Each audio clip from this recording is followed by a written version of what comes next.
तेन योगाकरोक्तं प्रवर्णीनां पतञ्जलिं प्राञ्जलिरानतो आनतोऽस्मि। शुभेऽस्मिन् सन्दर्भे महाभाष्ये व्याकरणशास्त्रस्य अवतारः प्रतिपादितः वर्तते। तस्मिन् विषये यथावकाशं किञ्चिदुच्यते। आदौ महाभाष्ये एवम् आलोचितम् अथ शब्दानुशासनम् अधिकृतं वेदितव्यम् इत्युक्तम्। अनन्तरं एव अग्रे प्रश्नः कृतः केषां शब्दानाम् अनुशासनं लक्षणेन क्रियते, केषां शब्दानाम् अनुशासनं क्रियते इति आदौ प्रश्नः कृतः। तत्र समाधानम् उक्तं गौरश्वपुरुषो अस्ति इति ये लौकिकाः शब्दाः वर्तन्ते तेषाम् अनुशासनं क्रियते। एवमेव अग्निमीलये पुरोहितं रत्न आयामीलये तन्नो देवीरभीष्टय इत्यादि ये विहिताः शब्दाः वर्तन्ते तेषामपि शब्दानाम् अनुशासनम् अस्मिन् शास्त्रे क्रियते इति उक्तम्। अनन्तरं प्रश्नः कृतः अथ गौरित्यत्र कः शब्दः? गौरित्यत्र यस्य शब्दस्य अनुशासनं क्रियते सः शब्दः कः? तथा गौः इत्युच्यते। तदानीम् अत्र कः शब्दः? यतः शब्दार्थयोः अभेदः प्रतीतः वर्तते। तथा च शब्देन अर्थस्य नियतम् उपस्थितिर्भवति। अतः तत्र प्रश्नः भवति गौः इति उच्चारिते सति सास्नालाङ्गूलादि विशिष्ट व्यक्तेः उपस्थितिर्भवति। सः गोशब्दो वा तथा अयं गौः अयं कृष्णः इत्यत्र गवि वर्णं दृष्ट्वा अयं कृष्णः इति उच्यते। एवञ्च सः गोशब्दो वा गो इत्युक्ते विद्यमानशब्दो वा इति तत्र एवं समाधानम् उक्तं। गौः इत्युच्चारिते शास्त्रादिमत्याः व्यक्तेः उपस्थानं भवति चेत् तत्तु द्रव्यं भवितुमर्हति न शब्दः।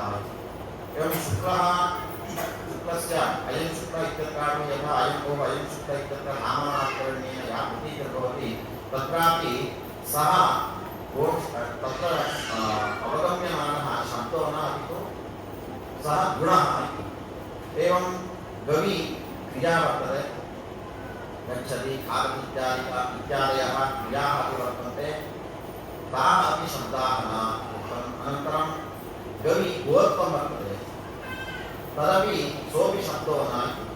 अनन्तरम् अन्ते निर्णयः उक्तः येन उच्चारितेन शास्त्रादिमतः प्रतीतिर्भवति सः शब्दः इत्युक्ते श्रवणेन्द्रियग्राह्यः यः वर्तते सः शब्दः।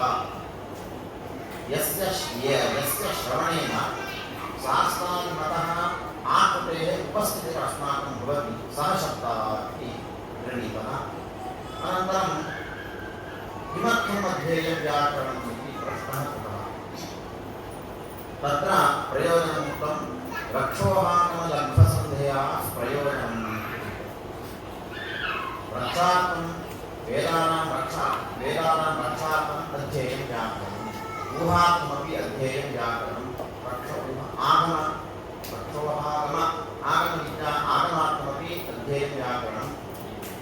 अलब्धर्थमपि अध्येयं व्याकरणम्। असन्देहार्थमपि व्याकरणम् अध्येयम् इति प्रयोजनं प्रदर्शितं।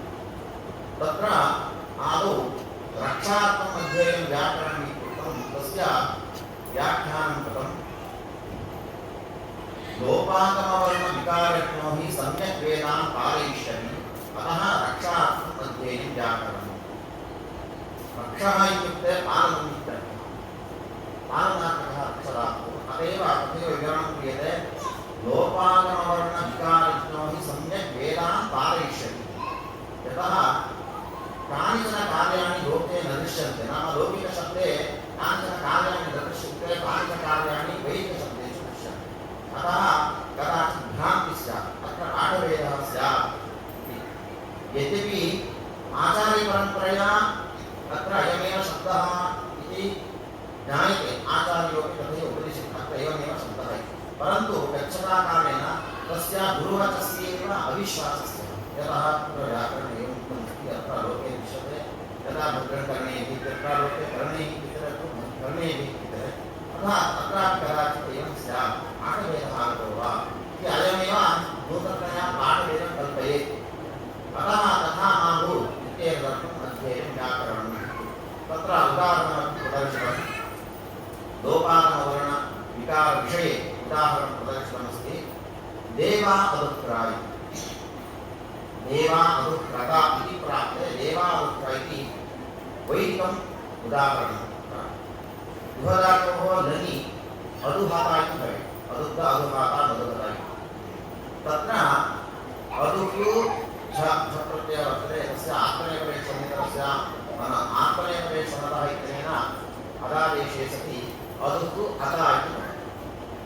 वेदे परं लोपस्थ आत्मनेपदेशो इति सूत्रेण तत्र द इत्यस्य लोपः विधीयते अत इत्यत्र द इत्यस्य लोपः अवशिष्टस्य अ इत्यस्य बहुलं छन्दसि इत्यनेन उदाहरणे सति अदुक्रा इति रूपम् एवञ्च वैयाकरणः जानाति तत्र लोपस्थात्मनेपदेशो इत्यनेन शब्दस्य लोपः वर्तते ऋणागमस्य वर्तते अतः अदुक्र इति रूपं तत्र साधुः जानाति अवैयाकरणः कदाचित् भ्राम्ये लोके अदुहात इति रूपं दृष्टम् अत्रापि स एव स्यात् गच्छताकालेन पाठः भ्रष्टो जातो वा इति सन्धिहानः कदाचित् तथैव परिवर्तयेत् अतः अत्र व्याकरणसन्धिः अत्र अदुक्र इत्यत्र लोपः वर्तते द इत्यस्य लोपः वर्तते आगमोऽपि वर्तते उदाहरणं लोप आगम तत्र लोपे आगमे उदाहरणं दर्शितं लोपागम वर्णविकारे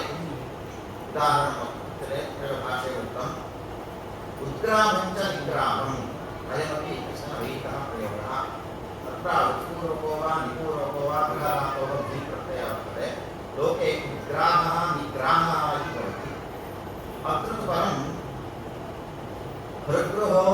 भृगृहोर्भश्छन्दसि हस्येति वक्तव्यं छन्दसि दृधातोः ग्रहधातोः हकारस्य हकारादेशो भवति इति छन्दसि विशेषतः हकारादेशः